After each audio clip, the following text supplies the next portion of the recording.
Allah in the Quran did not talk exhaustively about marriage. There are very few places in the Quran where Allah gave us some insights, and basically it's like instead of describing the entire building, He mentioned a few pillars. If those pillars are not there, the building's going to collapse.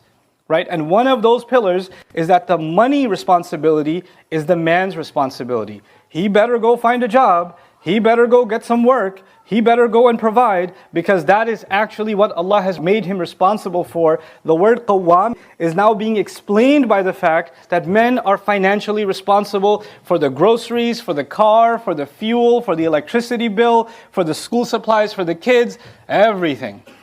Everything. And that starts from the very beginning. When you get married, you take the responsibility of paying a mahr, a dowry.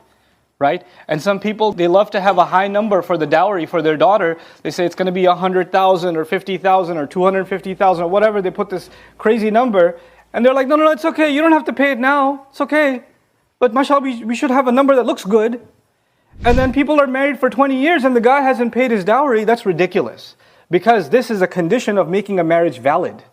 You can't put that off. You can't just keep kicking the can down the road. And a husband isn't even allowed to say to his wife, hey, by the way, can you give me a discount?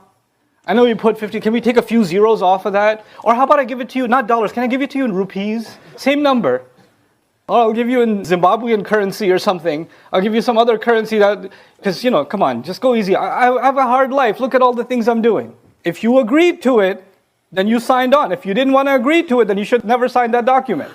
You're actually not even allowed to hint that you have trouble paying your mahr. Men aren't even allowed to hint at that. فَإِن طِبْنَ لَكُمْ عَن نَفْسٍ مِّنْهُ شَيْئًا. And after you pay the dowry, like a monthly payments you're making, you give her like $500 or something, $100, whatever you give her, that's part of your dowry that you're paying off. And you pay her and you're like, fine, here's your monthly. This week was really tough. This month was... You can't make none of those comments. Once you're handing that money, you're not even looking at that money anymore. It ain't yours. That's part of being a man, according to the Quran. It's part of being rijal qawamun ala nisa.